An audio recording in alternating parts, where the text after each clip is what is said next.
This short video looks at the final period of the late Republic, the Triumviral period and the creation of Augustus, the move from Republic to Empire.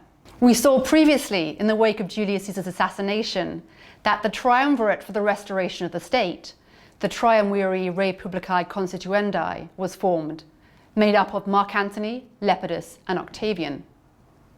They held power for 5 years, and over this period of time, they fought campaigns against the assassins of Julius Caesar, most famously Brutus and Cassius.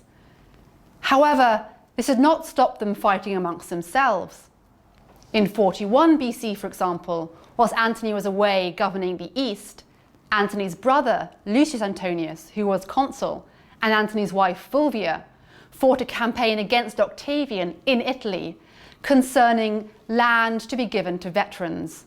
This was the famous siege at Perusia and ended with the defeat of the Antonines, and eventually after the siege, the death of Fulvia.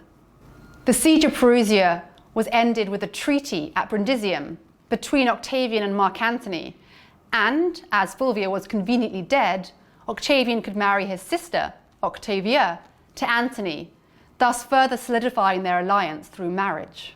Although the triumvirate had been instigated to restore the state, much of the period is characterized by conflict between the triumvirs and conflicts they have with other republican figures, most notably Sextus Pompeius, the youngest and only surviving son of Pompey the Great.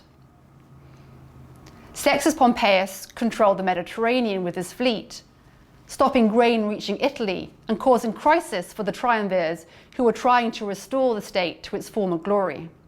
As you can see from the timeline, there are a number of treaties between 40 and 37, indicating the constant renewal of negotiations and friendships between the leading men of the Republic. Peace was happening, but it was clearly not working.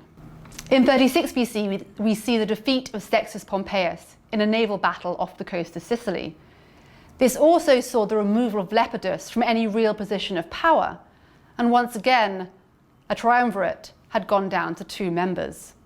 The final decades of the 30s BC saw the gradual increased infighting between Octavian and Antony, culminating in the declaration of war against Cleopatra, the Queen of Egypt, who Antony had famously started relations with.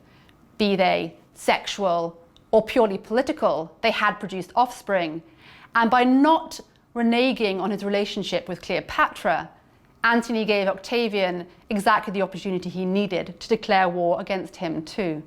The final war between Antony and Octavian is often seen in the sources and scholarship to culminate with a sea battle at Actium in Greece in 31 BC. However, the conflict did actually continue down to 30 BC with the final Battle of Alexandria and the suicides of Antony and Cleopatra. Octavian, or Gaius Julius Caesar, as he preferred to call himself, was now the last man left standing, in command of over 40 legions and in control of the entirety of the Roman Republic. Out of the ashes of civil war, he styled himself as a princeps, a leader, called himself Augustus, and founded an entire new political institution.